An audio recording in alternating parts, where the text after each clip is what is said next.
Good morning, welcome to my channel Ritu life and passion. আজকে সকাল সকাল চলে এসেছি তোমাদের সামনে। দুদিন তোমাদেরকে ব্লগ দিতে পারিনি বিকজ আমি খুব ব্যস্ত ছিলাম। আমার বাবার একটা অপারেশন ছিল, সেই জন্য আমি খুব ব্যস্ত ছিলাম। তোমাদের সামনে আমি আসতে পারিনি, ব্লগ দিতে পারিনি, ঠিক করে কিছু শ্যুট করে উঠতে পারিনি। তো কী দেবো? এই যে রিজু, কি হয়েছে বাবা? চোখে জল কেন? চোখে জল কেন? ও বাবা, আছো আছো। এই যে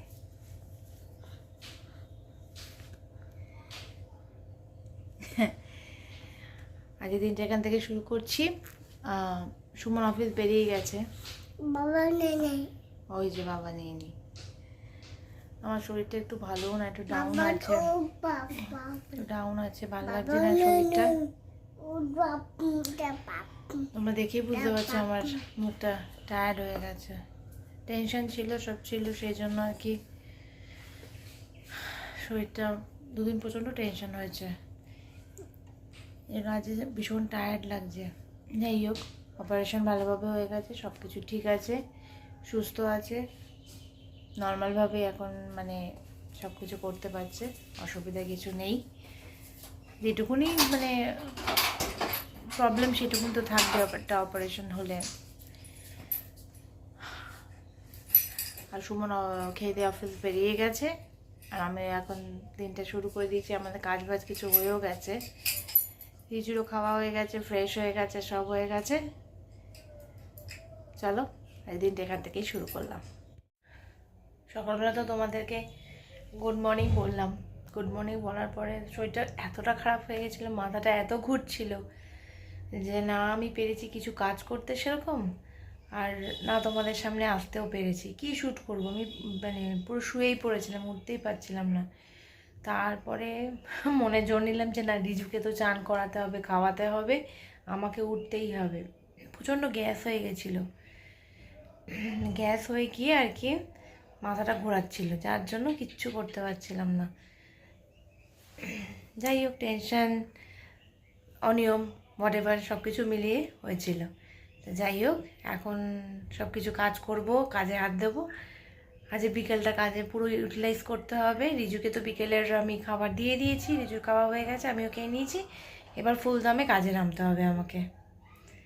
চলো তোমাদের সাথে দিনটা ঠিক মতো এখন থেকেই শুরু করলাম। চলো, রিজুর বটলগুলো এখানে ফোটানো হয়ে গেছে।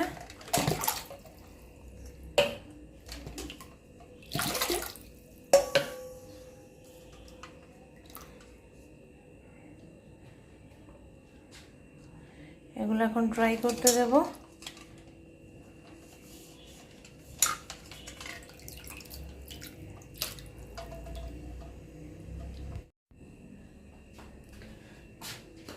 ফ্রিজ থেকে পনির বার করে নিলাম, এখানে আদা আর এখানে আলু সব বের করে নিয়েছি।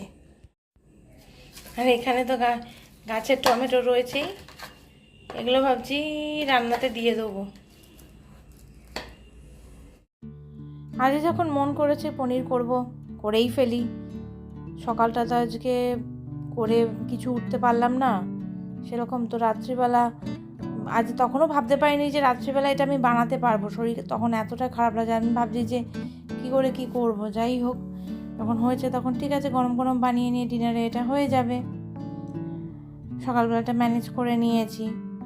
দেখো পনিরটাও কাটা হয়ে গেছে, এবার আলুটা কেটে নিচ্ছি। আলুটা একটু ছোটো ছোটো করেই কাটবো, বড় করে কাটার দরকার নেই। পনির সাথে ছোটো আলুই ভালো লাগে, বেশি বড় আলু ভালো লাগে না। নিরামিষ খাবার, কোনো অসুবিধা নেই, পনির সবাই ভালোবাসে। আদা তো দিতেই হবে, মাস্ট। নিরামিষি রান্নায় আদা না দিলে তো ভালোই লাগবে না। চটজলদি এটা দিয়ে আমি গ্রেট করে নিই আদা। সব রেডি করে নিয়ে তারপর আমি বসাবো। মশলা থেকে শুরু করে আদা থেকে গরম মশলা যা কিছু লাগবে সব আগে রেডি করে নেবো, তারপর রান্না বসাবো। তাহলে কি হয়, জিনিসটা তাড়াতাড়ি হয়ে যায়। আর না রেডি করলে ওই রান্নার মাঝে মাঝে করা, তাতে ভীষণ অসুবিধা হয়। যাক, সব রেডি হয়ে গেল আমার, রান্নাটা এবার শুরু করি। এই যে দেখো, এখন মশলা টশলা দিয়ে ঝোলটাকে একটু কষাচ্ছি। খুব বেশি রিচ করবো না, হালকার উপরেই করব, কারণ গরমের মধ্যে বেশি রিচ খাবে তো শরীর গরম হয়ে যাবে, সেই জন্য এটা কষুক ভালো করে।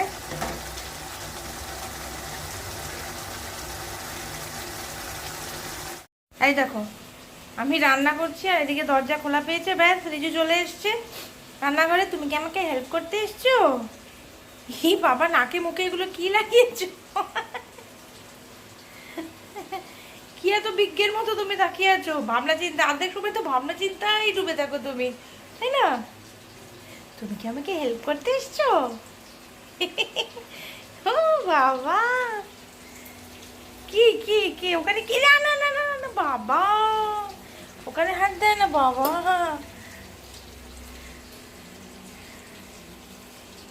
ওষুধটা নিয়ে এসছো কেন বাবা? যাও ওষুধটা রেখে এসো, ওষুধটা রেখে এসো, যাও। ওষুধটা নিয়ে কি করবে? কি ব্যাপার, হাত গুটিয়ে উফ হাত দুলিয়ে দিলে কি ভাবছো? এত কি চিন্তা ভাবনা?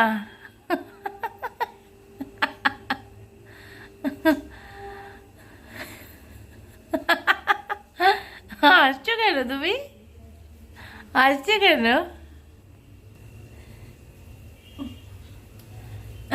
পালিয়ে গেছে। এই যে আমার পানির রেডি হয়ে গেছে।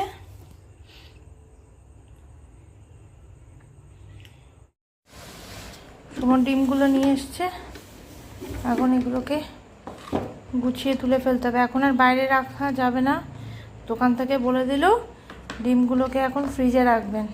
সত্যি অনেক গরম পড়ে গেছে, বাইরে আর রাখা যাবে না।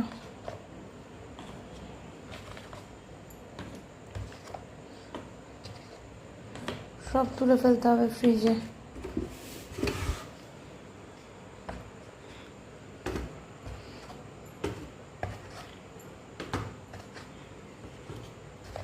নষ্ট হয়ে গেলেই গেল।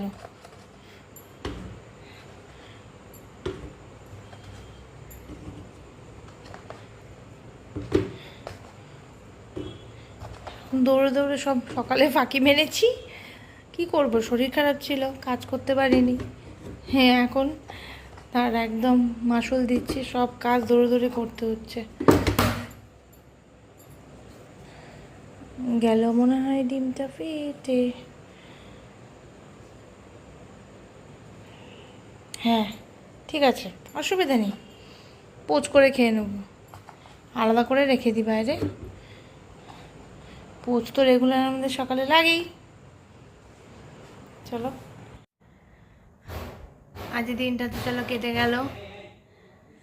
এখনও তো দেখো রিজু আসার নাম নেই, 12টা বেজে গেল, এখনও রিজু আসছে না। রিজু এখনও খেলছে, ওই যে আলমারি পেটাচ্ছে, ওর গাড়ি দিয়ে আলমারি পেটাচ্ছে। কি যে মানে বলবো, রাত্রি হলে ঘুমোবার নাম নেই, কিছু নেই, সেগুলো চলছে।